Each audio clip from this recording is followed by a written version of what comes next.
అపోస్తలుడైన పౌలు హెబ్రీలకు వ్రాసిన పత్రిక 3వ అధ్యాయము.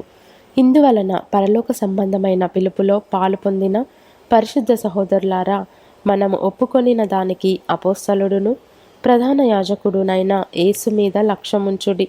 దేవుని ఇల్లంతటిలో మోషే నమ్మకముగా ఉండినట్టు ఈయన కూడా తన్ను నియమించిన వానికి నమ్మకముగా ఉండెను. ప్రతి ఇల్లును ఎవడైనా ఒకని చేత కట్టబడును. సమస్తమును కట్టినవాడు దేవుడే. ఇంటి కంటే దానిని కట్టిన వాడెక్కువ ఘనత పొందినట్టు ఈయన మోషే కంటే ఎక్కువ మహిమకు అర్హుడుగా ఎంచబడెను. ముందు చెప్పబోవు సంగతులకు సాక్షార్థముగా మోషే పరిచారకుడై ఉండి దేవుని ఇల్లంతటిలో నమ్మకముగా ఉండెను. అయితే క్రీస్తు కుమారుడై ఉండి ఆయన ఇంటి మీద నమ్మకముగా ఉన్నాడు. ధైర్యమును నిరీక్షణ వలని ఉత్సాహమును తుదమట్టుకు స్థిరముగా చేపట్టిన ఎడల మనమే ఆయన ఇల్లు.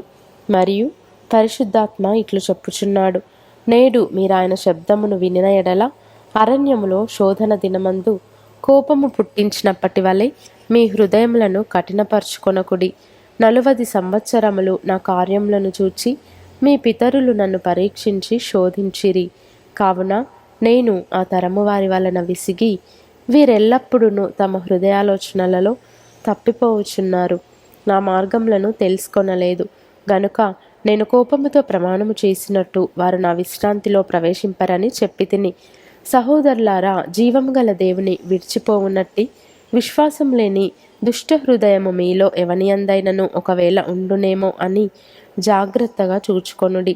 నేడు మీరు ఆయన శబ్దమును వినిన ఎడల కోపము పుట్టించినప్పటి వలె మీ హృదయములను కఠినపరుచుకొనకుడని ఆయన చెప్పెను గనుక పాపము వలన కలుగు భ్రమ చేత మీలో ఎవడునూ కఠినపరచబడకుండునట్లు నేడు అనబడు సమయముండగానే ప్రతిదినమును ఒకనికొకడు బుద్ధి చెప్పుకొనుడి.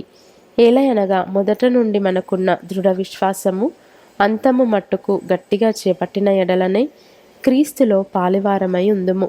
విని కోపము పుట్టించిన వారెవరు?